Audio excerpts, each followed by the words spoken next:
Обложканың өзінен видео қандай тақырыпта болатынын түсінген шығарсыздар деген ойдамын. Бүгінгі видео бізде қыздармен перепискада қалай дұрыс сөйлесу керек, бұл қаншалықты маңызды, қыздардың запросынан қалай шығу қажет, теманы қалай суытып алмау қажет. Былайша айтқан кезде любой еркекке керек білім болып саналады. Егер де сен перепискада дұрыс сөйлесіп білмейтін болсаң, онда сен саған жауап берген қыздармен ғана свиданияға барасың. Былайша айтқан кезде сен қалайтын қыздармен емес, сен просто опыт жинау үшін өзіңе ұнамайтын қыздармен сөйлесесің.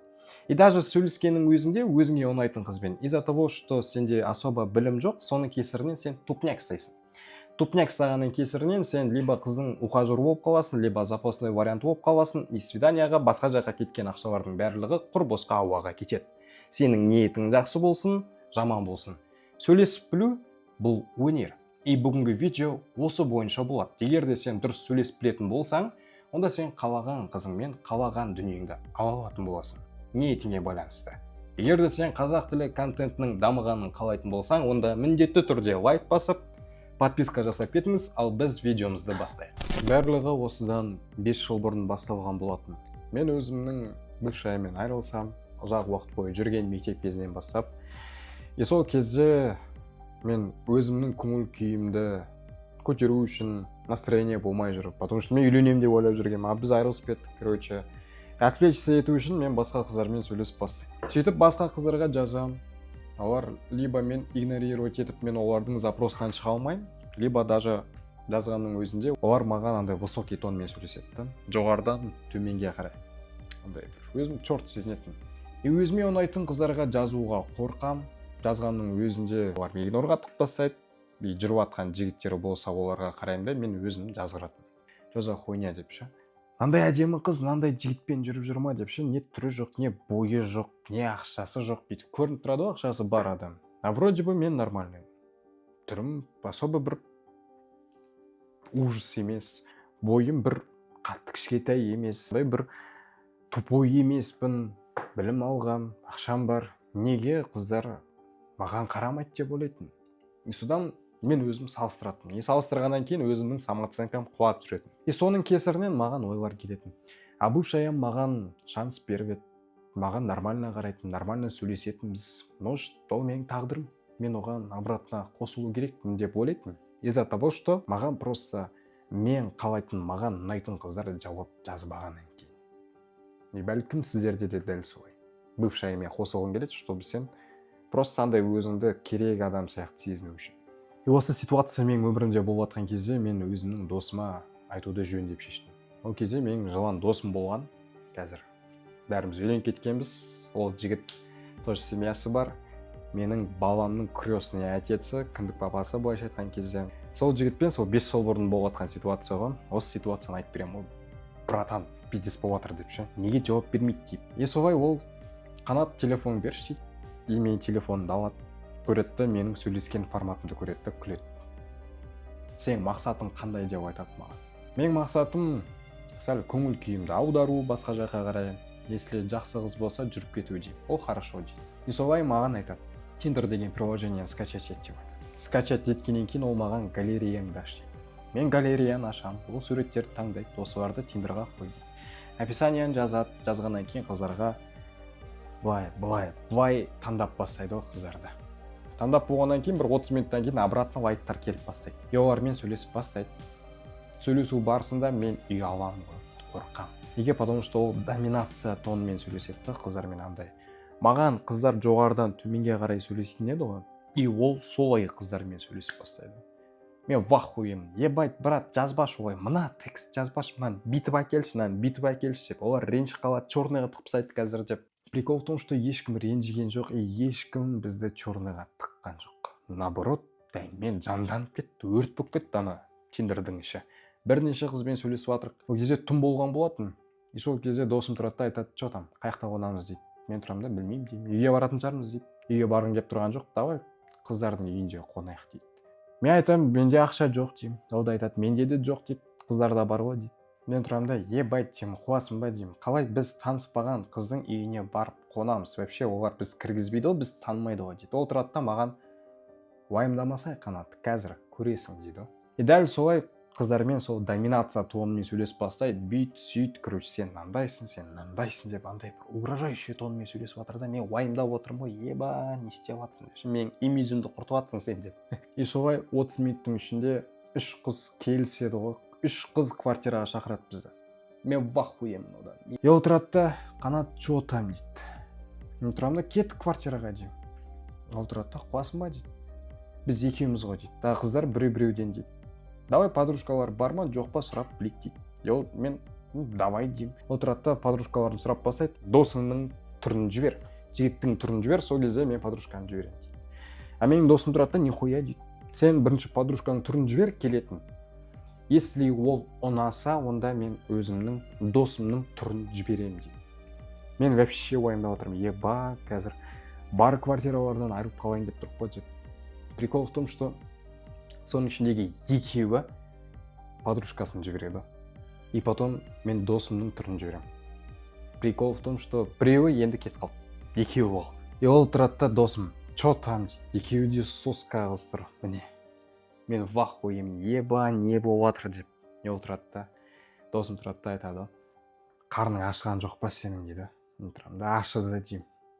Давай қыздар тамақ заказ берсін, тамақ заказ берсе, шетін анау-мынау дүниелер алса, онда барамыз дейді. Мен еба деймін ғой. Не істеп жатырық біз деп ше, қойшы айтпашы, енді мынау ұят деп жатырмын ғой мен. Ол тұрады да, жоқ дейді. Телефонды алып алған, короче, тұрады да, жазып бастайды да.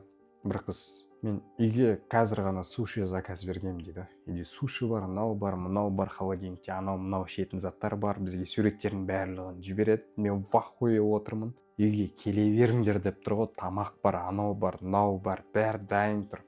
Мен түсінбей жатырмын. И тұрады да, досым маған қарайды да айтады. Что там, Қанат, не істейміз дейді. Мен тұрамын да, кеттік, ей, шақырып тұр ғой деймін. Досым тұрады да, маған айтады. Қанат, шақырған жердің барлық жеріне бара бересің ба дейді. Сен қазір мына жаққа барсаң дейді. Онда сен шлюхасың дейді. Мен тұрамын да, неге деймін. Потому что сен шақырған жердің бәріне бара бересің, сен өзің таңдамайсың дейді. Саған кім қазір ответ қайтарды, сен солармен сөйлестің. Сені шақырды, сен шақырған жерге баратсың. А сен өзің оны таңдаған жоқсың дейді. Яғни саған қатты ұнап тұрма, сенің онда итауында қыз ба деймін, мен жоқ деймін. Онда схуяли сен баратсың дейді ғой маған. И мен ойланам ғой, натуре деп ше. До этого да мен маған жауап берген қыздармен ғана сөйлескен болатынмын. Мені шақырған жерге ғана баратынмын. А мен өзім еш нәрсе таңдамағам ғой. Тұрады да маған айтады. Енді қазір сен таңдайсың дейді. Тұрады да инстаграмнан любой наугад, любой аттарды айт дейді, есімдерді. Алина, Сабина, короче, и поискке жаза, ішіндегі ең саған ұнайтындарын таңдап шық и бәріне жаз дейді. И мен солай, короче, наугад аттарды айтам да и жазып бастаймын ғой қыздарға. Именно маған ұнайтындарына. Ішіндегі ол кезде уже түнгі сағат 11:30 болып кетті. И өзіме ұнайтын қызға жазам ғой мен. И жауап береді. Оны мен кофейняға шақырамын.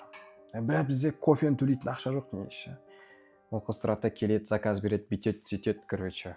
Ол қызда маркетолог болып жұмыс жасайды екен. Бізде маркетологпыз, короче.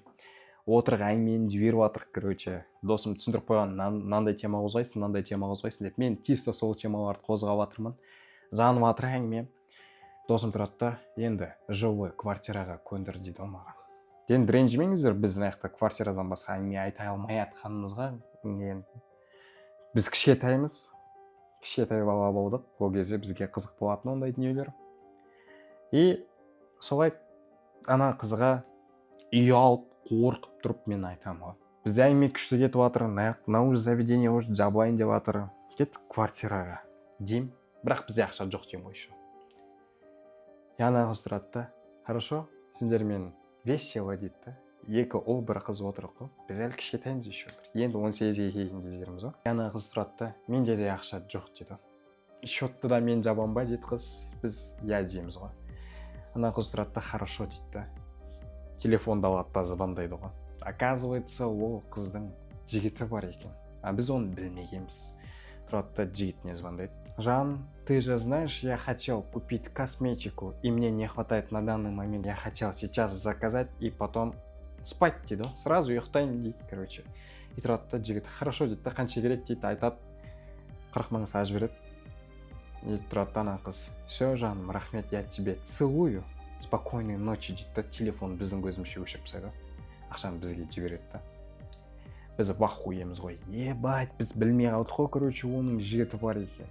И біз андай мужской солидарность бар ғой деген андай ішімізде жанып жатыр да. Карма деген дүние бар ғой дегенше, мынау потом біздің алдымыздан шықпай ма деген. И короче көндік, счет жабу керек, ары бері жүру керек. Маған қызық болып жатыр. Еще қорқып жатырмын, еще білім алып жатырмын ғой мен. Бірінші рет болып жатыр ғой бұндай дүниелердің барлығы. И солай счет жабады, еще барып Макдональдстан бургер жеп аламыз.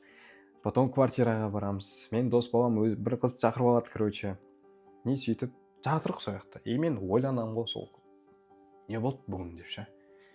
Не болып кетті деймін ғой. Неге мен нормально сөйлескен кезде, өзім төлеген кезде, мені барлығы отшивать етеді, доминация форматында сөйлесіп бастадым. Маған қыздар отклик жасап бастады.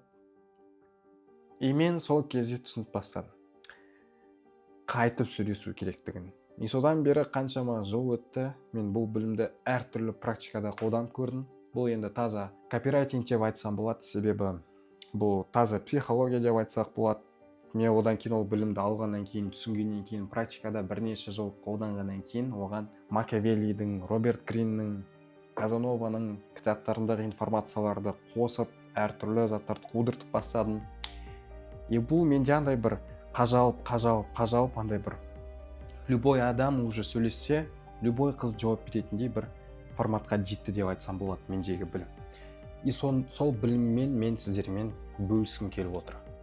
И оның атауын мен третий шаг деп қойдым. И енді осы біліммен мен сіздермен бөліскім келіп отыр, чтобы каждый қазақша түсінетін еркек мендегі осы білімді алу арқылы өзінің ниетіне байланысты қыздан керегін алсын деген ниетте. Егер де ол үйленгісі келетін болса, үйленсін, қызбен жүргісі келетін болса, жүрсін, өзінің самооценкасын көтергісі келетін болса, онда көтерсін. Егер де сенде бұл білім болмайтын болса, онда сен өзіңе ұнамайтын қызға үйленуі мүмкін. Ондай саған жауап бергендермен ғана сөйлесесің.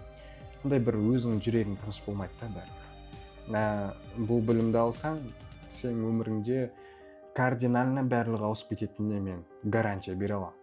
Егер де сен барлығын практикада қолдансаң.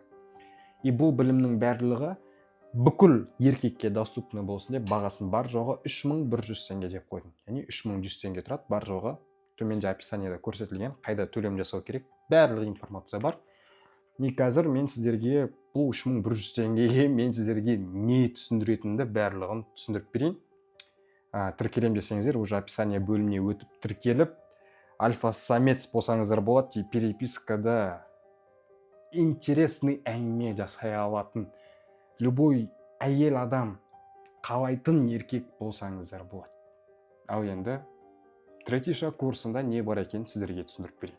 Третий шаг курсына тіркелгеннен кейін сіздерді не нәрсе күтіп тұр, сіздерге толық түсіндіріп берейін. Сіздерге Tinder, Badoo, Instagram сияқты платформадағы суреттерді қалай дұрыс толтыру керек, описанияны қалай жазу керек. Сіз қыздарға емес, қыздар сіздерге жазатындай қандай техникалар жасауға болады, соның барлығы түсіндіріледі.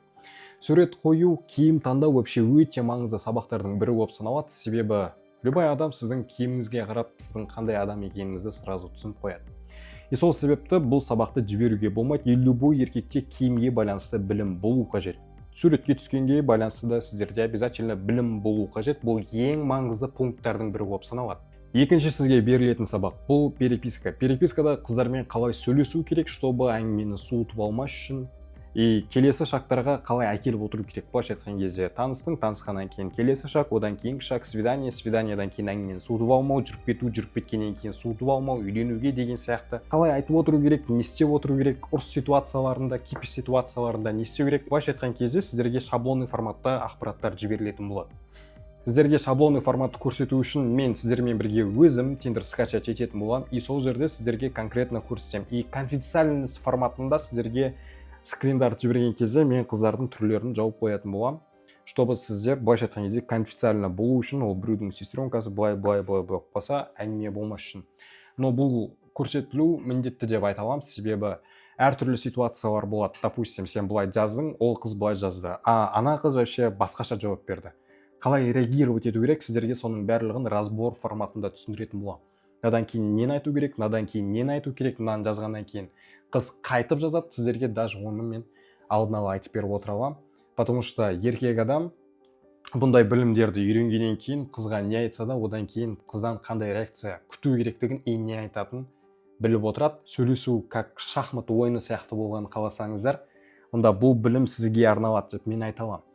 И конкретно сізге күнделікті 40-50 шақты қызбен сөйлесіп үлгеру үшін, олар жазу үшін қандай техникалар қолдану керек? И оның ішінен сізге өте көп қыз жазып жатқан кезде сізге қызық емес болып кетеді көп нәрсе ше. Соның ішінен өзіңе ұнайтындарын қалай таңдау қажет? Қандай критерияларға қарау керек? Өте маңызды ақпарат берілетін болады. Себебі күліп қарағанның барлығына үйленіп кете беруге болмайды. Сен өзіңе керегін таңдап үйрену керексің, и оның главный критериялары бар. Именно саған қандай қыз керек, сол сенің психотипіне байланысты ақпараттар берілетін болады. И қыздардың психотиптері берілетін болады сіздерге, олармен қалай сөйлесу керек, мынандай типтегі қызбен қайтып сөйлеседі, мынандай типтегі қызбен қайтып сөйлеседі, полный ақпарат берілетін болады. Одан кейін сіздерге көшеде қалай танысу керек, пикап бойынша ақпарат берілетін болады. И әртүрлі помещенияларға байланысты ол кітапханада қалай танысу керек, клубта қайтып танысу керек, полный ақпараттар берілетін болады. Потому что еркектер бұл жерде де өте көп қателік жасайды, комплимент айту арқылы. Ал негізі қызға комплимент айтпай танысу керек. Комплимент айтатын болсаң, сен бірден жаңағы сияқты төменнен жоғарға қарап қаласың. Бұлай бізге керек емес, бізде наоборот болу керек любой ситуация. Сол себепті бұндай қателіктерді жасамаудың жолдарын альтернатива не істеу керектігі сіздерге түсіндірілетін болады. И третий шаққа тіркелгеннен кейін, первый шақ пен второй шақтан айырмашылығы бұның. Бұл жерде чат бар, жігіттер өздері отырып сөйлесе болады, өздерінің сұрақтарын қояды, бір-біріне жауап береді, и мен де сол жерде сіздердің сұрақтарыңызға жауап беретін боламын. Первый шақтың и второй шақтың да сұрақтарын сол жаққа қойсаңыздар, сіздерге жауап беретін боламыз. И жауап береміз, бұл жерде мужское сообщество болады деп айтсам болады. Яғни сен бір рет 3100 теңге төлейсің, и одан кейін мәңгі сол чатта қалып, әңгімелесіп, өзіңнің сұрақтарыңды опыттарыңмен бөліссең болады. Жігіттер, егер де сіздер саған жауап бергенмен ғана емес, сен өзің қалайтын қыздармен сөйлескің келетін болса, онда описание бөліміне өтті. Сіздерге қалай оплата жасау керек, қалай третий шаққа тіркелу керек, полный ақпарат беріліп қойған, ішінде қандай ақпараттар бар. Егер де сенде Каспий болмайтын болса, басқа банктен қалай төлем жасау керек, оны сіз төменде көрсетілген WhatsApp номерге жазатын болсаңыз, сізге толық ақпарат жіберетін болады. Басқа елден қалай төлем жасайды, басқа банктен қалай төлем жасайды. Төлем жасайсың, и сені бірден тіркейді.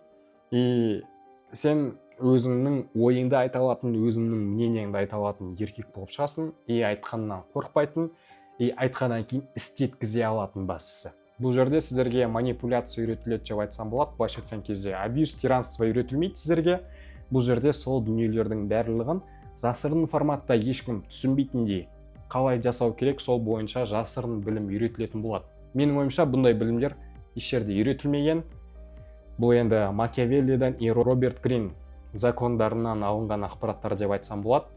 Қолданғаннан кейін өздеріңіз по практике түсінесіздер, и өздеріңіздің андай бір темный стороналарыңызды оянғанын көріп бастайсыздар, өздеріңіздің фетиштарыңызды орындап, сәл басқа адам болып кететіндеріңізге мен сенімдімін, сіздерді күтемін. Егер де сіздер өздеріңіздің лучший версия болғыларыңыз келетін болса, именно сөйлесу арқылы, переписка арқылы, қыздармен сөйлесу арқылы, онда бұл курс сіздерге арналады. Давайте, жігіттер, третий шақта сіздерді күтемін.